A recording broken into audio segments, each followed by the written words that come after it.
Students நீங்க 12th படிக்கிறீங்க இல்ல படிச்சு முடிச்சிட்டீங்க நெக்ஸ்ட் இயர் என்ன கோர்ஸ் எடுத்து படிக்கலாம் உங்களுக்கு கன்ஃபியூஷன் இருக்குதா அது வீடியோ பாருங்க. நம்ம இப்ப பார்க்க போறது ஈஸி கோர்ஸ்க்கான பெனிஃபிட்ஸ் தான் பார்க்க போறோம். ஈஸி எடுத்து படிக்கிறதுனால என்ன மாதிரி ஜாப் ஆப்ஷன்ஸ் கிடைக்கும், இது எலிஜிபிள் இல்ல என்ன மாதிரி காமர்ஸ் நம்ம ஒர்க் பண்ண முடியுதான்னு பார்க்க போறோம். அண்ட் அதுக்கு முன்னாடி நீங்க சேனல் ஃபர்ஸ்ட் டைம் பாக்குறீங்கன்னா மறக்காம சேனலை சப்ஸ்கிரைப் பண்ணிக்கோங்க.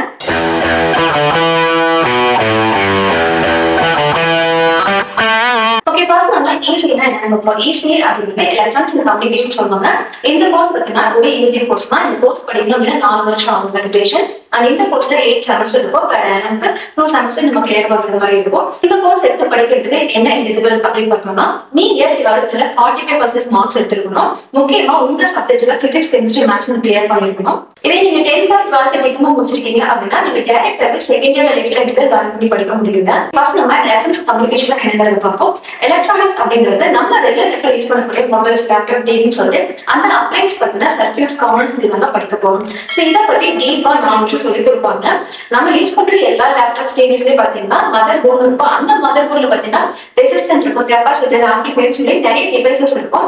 ஸோ அந்த சின்ன சின்ன காம்பனன்ட்ஸ் பத்தி, சர்க்யூட்ஸ் பத்தி எல்லாரும் படிக்கிறதுனால பாத்தீங்கன்னா ஈஸியில மேக்ஸிமம் கத்துக்க போறோம். ஸோ எலக்ட்ரானிக்ஸ் அப்படிங்கிறது நம்ம யூஸ் பண்ணக்கூடிய டிவைசஸ் அண்ட் அப்ளைன்ஸ் பாத்தீங்கன்னா சர்க்யூட்ஸ் அண்ட் காம்பனன்ட்ஸ் படிக்கிறதுனால எலக்ட்ரானிக்ஸ் சொல்லுவாங்க. ஓகே, கம்யூனிகேஷன் என்னன்னு பார்ப்போம். கம்யூனிகேஷன் அப்படிங்கிறது ஒரு டிவைஸ் இருந்தா மட்டும் பத்தாது, அதுக்கு கம்யூனிகேஷன் இருந்தா மட்டும்தாங்க நம்ம யூஸ் பண்ண முடியும்.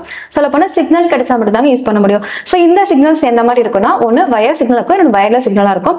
வயர்லெஸ் அப்படின்னா நமக்கு நல்லாவே தெரியுங்க, நம்ம யூஸ் பண்ணக்கூடிய ப்ளூடூத் டிவைஸா இருக்கும். நிறைய டிவைசஸ் வயர்லெஸ் தாங்க இப்ப எல்லாமே வருது. முன்னெல்லாம் பாத்தீங்கன்னா வயர் டிவைசஸ் அதிகமா இருக்கும். சொல்ல போனா இப்ப டிவி கேபிள்ஸா இருக்கட்டும், அண்ட் பாத்தீங்கன்னா டெலிபோனா இருக்கட்டும், ஹெட்போனா இருக்கட்டும், இது எல்லாமே ஃபர்ஸ்ட் வயர்ல தான் நமக்கு வந்துச்சு. அதுக்கப்புறம் தான் வயர்லெஸ் இம்ப்ரூவ் பண்ணி கொண்டு வந்தாங்க. சோ இந்த மாதிரி கம்யூனிகேஷனை எந்த அளவுக்கு ஸ்ட்ரென்த் பண்ண முடியும், சிக்னல்ஸ் எந்த அளவுக்கு ஸ்பீட் பண்ண முடியுங்கிறது தாங்க பாத்தீங்கன்னா கம்யூனிகேஷன் பத்தி படிப்போம்.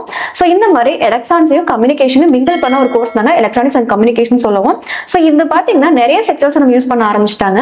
சோ இந்த கோர்ஸ் படிச்சு முடிச்சவங்களுக்கு நிறைய செக்டர்ஸ்ல பாத்தீங்கன்னா வேலை வாய்ப்புகள் அதிகமா இருக்கும். எந்த மாதிரி செக்டர்ஸ் அப்படி கேட்டீங்கன்னா ஐடி ஃபீல்ட்ல அதிகமா இருக்குங்க. அண்ட் தென் பாத்தீங்கன்னா நிறைய மேனுஃபேக்சரிங் கம்பெனிஸ்ல அதிகமா இருக்கும். அப்ளைன்சஸ், டிவைசஸ் மேனுஃபேக்சரிங் கம்பெனிஸ் தான் முக்கியமா கொடுப்பாங்க.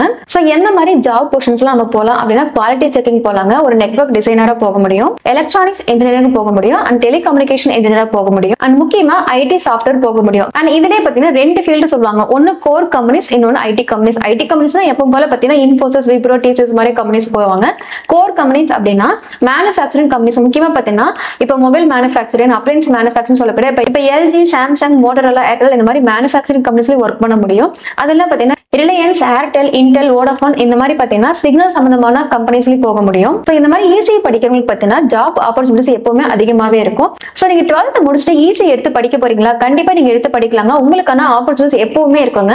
சோ ஃபியூச்சருக்காக இந்த கோர்ஸ் கொண்டு போயிட்டு இருக்காங்க. அதனால ஈஸி எடுத்து படிக்கிறதுனால நமக்கான ஃபீல்டு அதிகமாவே இருக்கு. சோ நீங்க ஈஸி கண்டிப்பா எடுத்து படிக்கலாம். அண்ட் முக்கியமா ஈஸி படிக்கிறவங்களுக்கு கவர்மெண்ட்லயே வேகன்ட் அதிகமாவே கொடுத்திருக்காங்க. ஸ்டேட் அண்ட் சென்ட்ரல் கவர்மெண்ட்லயே வேகன்ஸ் அதிகமா இருக்கும்.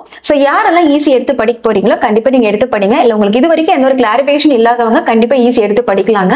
சோ ஏஐடியே சிஎஸ்சி தான் அதிகம் எல்லாருமே எடுக்கிறாங்க. பட் ஆனா ஈஸியில பாத்தீங்கன்னா நீங்க ஐடி கோர் 2 கம்பெனிஸ்க்குமே போக முடியும். சோ நீங்க ஈஸி எடுத்து படிக்கும்போது உங்களுக்கான ஜாப் வேகன்ட் எப்பவுமே இருக்கும். சோ நீங்க கண்டிப்பா ஈஸி எடுத்து படிக்கலாம். ஓகே எஸ், இந்த மாதிரி ஒவ்வொரு கோர்ஸ் பத்தின எக்ஸ்பிளனேஷன் நாங்க கொடுக்க போறோம். கன்யூஸா பாருங்க. தேங்க்ஸ் ஃபார் வாட்சிங்.